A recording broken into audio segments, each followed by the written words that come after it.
The wizard studies में आप सभी लोगों का एक बार फिर से स्वागत है। भारत ने पिछले रविवार को, अभी जो बीता है, उस रविवार को अपना एक शटल यान, ये जो देख रहे हैं ये शटल यान है भारत का अपना, इसको रीयूजेबल लॉन्च व्हीकल या पुनः प्रयोज्य प्रक्षेपण यान कहा जाता है।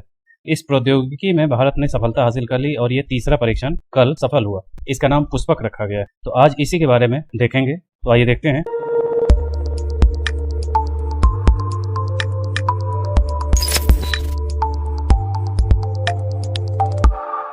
पुष्पक नामक इस पंख वाले वाहन ने भारतीय वायुसेना के चिनूक हेलीकॉप्टर से छोड़े जाने के बाद क्रॉस रेंज सुधार अभ्यास और रनवे सेंटर लाइन पर सटीक क्षैतिज लैंडिंग की। चिनूक हेलीकॉप्टर इसके माध्यम से इस शटल यान को छोड़ा गया है और ऊंचाई पर ले जाकर के उसे छोड़ते हैं और ये वापस ये शटल यान अपने रनवे पर उतरता है और वही है पुष्पक। पहले तो ये समझ लें कि शटल यान और अंतरिक्ष यान में अंतर होता है।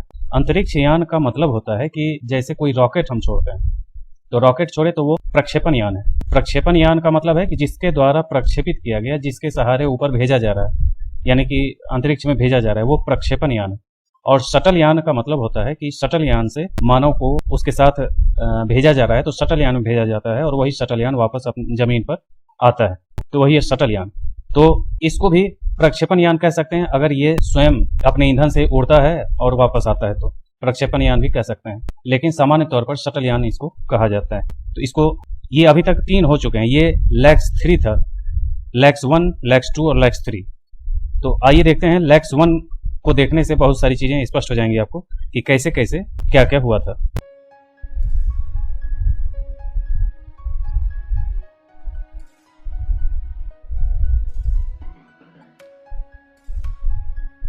देखिए, ये है भारत का पुनः प्रयोज्य प्रक्षेपण यान या जिसको शटल यान कहा जाता है।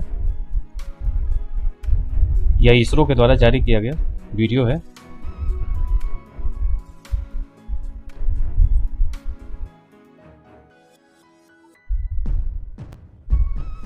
यह है चिनूक हेलीकॉप्टर जिसके द्वारा इसे ले जाकर के ऊंचाई से छोड़ा जाएगा और यह शटल यान वापस रनवे पर यहीं उतरेगा।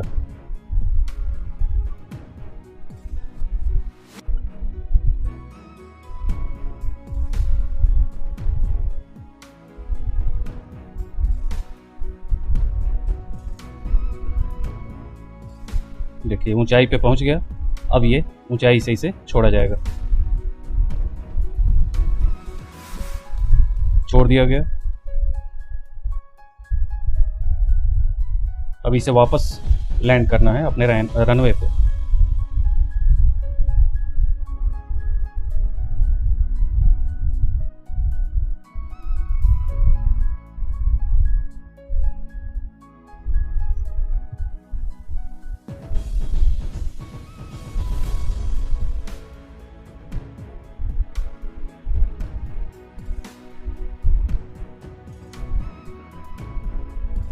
ये पहला परीक्षण था जो सफल रहा था। अब ये अपने स्पीड को कंट्रोल करने के लिए पीछे पैराशूट लगा है। इसी पैराशूट से अपनी स्पीड को कंट्रोल करता है, क्योंकि खुली हवा में इसे छोड़ा गया था, इस वजह से स्पीड ज़्यादा होगी। ठीक है, ये दूसरा परीक्षण था जो 22 मार्च 2024 को छोड़ा गया था। वही परीक्षण है। ये दूसरा परीक्षण भी सफल रहा था।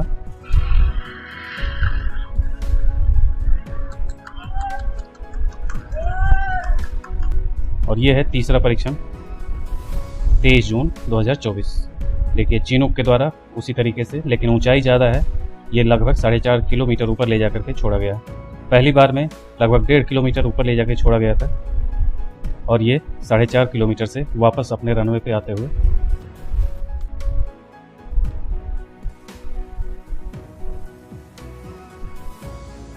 यह प्रौद्योगिकी काफ़ी दुर्लभ है जिसमें भारत ने सफलता हासिल की।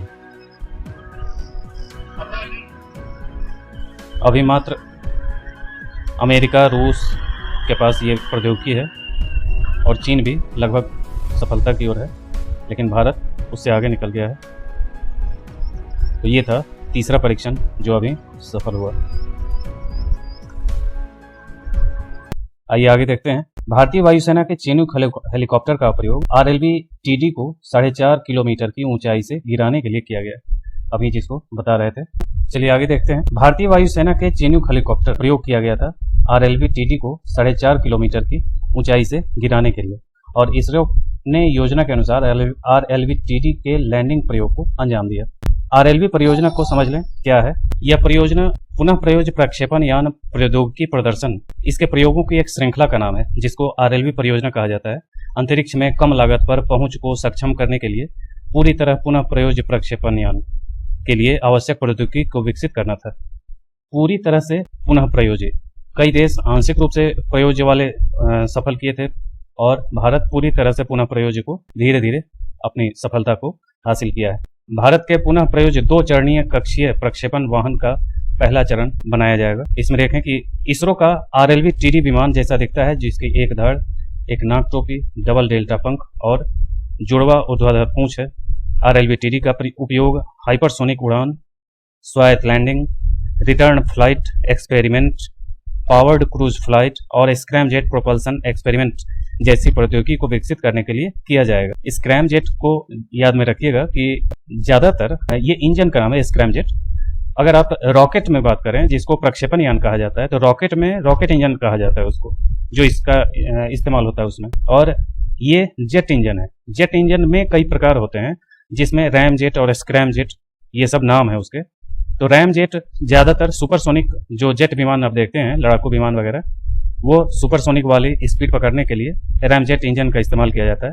हाइपरसोनिक में वो उतना सफल नहीं होता है, लेकिन स्क्रैमजेट इंजन जो है वो हाइपरसोनिक स्पीड को पकड़ने में सहयोगी होता है। इसलिए इस जो प्रक्षेपण यान का है, पुनः प्रयोज्य प्रक्षेपण यान या शटल यान का है, तो ये इसमें स्क्रैमजेट इंजन लगा है। इस वजह से ये हाइपरसोनिक स्पीड से उड़ान भर सकता है। नासा के अंतरिक्ष शटलों को देखें तो Columbia, Challenger, Discovery, Atlantis, Endeavour, ये सब उसके शटल यान थे। रूस का जो शटल यान है वो सोयूज के नाम से जाना जाता है, और भी कई उसके शटल यान है, जिसमें progress, Soyuz TMA, Soyuz TM, Soyuz T, Soyuz U, Soyuz FG, ये सब नाम है उसके। शेनलॉन्ग जो है वो चीन का अंतरिक्ष यान, जो अभी पुनः प्रयोज्य वाला प्रक्षेपण यान अभी विकास की अवस्था में है। शेनलॉन्ग का शाब्दिक अर्थ होता है दिव्य ड्रैगन। ये शेनलॉन्ग याद रखना है, चीन का शटल यान होगा आने वाले समय में, और ये भारत का, जिसको पुष्पक कहा जा रहा है। तो ये था भारत का पुष्पक विमान। इसके सफल हो जाने के बाद भारत में जब भविष्य में अंतरिक्ष स्टेशन बनेंगे, तो इसी शटल यान से जो अंतरिक्ष यात्री हैं अंतरिक्ष स्टेशनों पे जाएंगे और वापस यहाँ पृथ्वी पे उतरेंगे। तो उसी के लिए भविष्य की तैयारी है। इसी के माध्यम से अंतरिक्ष में मानव भी भेजे जाएंगे। तो ये सारे प्रयोग इसी से आगे भविष्य खुलता है। तो मिलते हैं फिर अगले वीडियो में। अगला कोई भी नया प्रयोग होगा तो हम अपने वीडियो के साथ वापस फिर उपस्थित होंगे। आज के लिए इतना ही, धन्यवाद।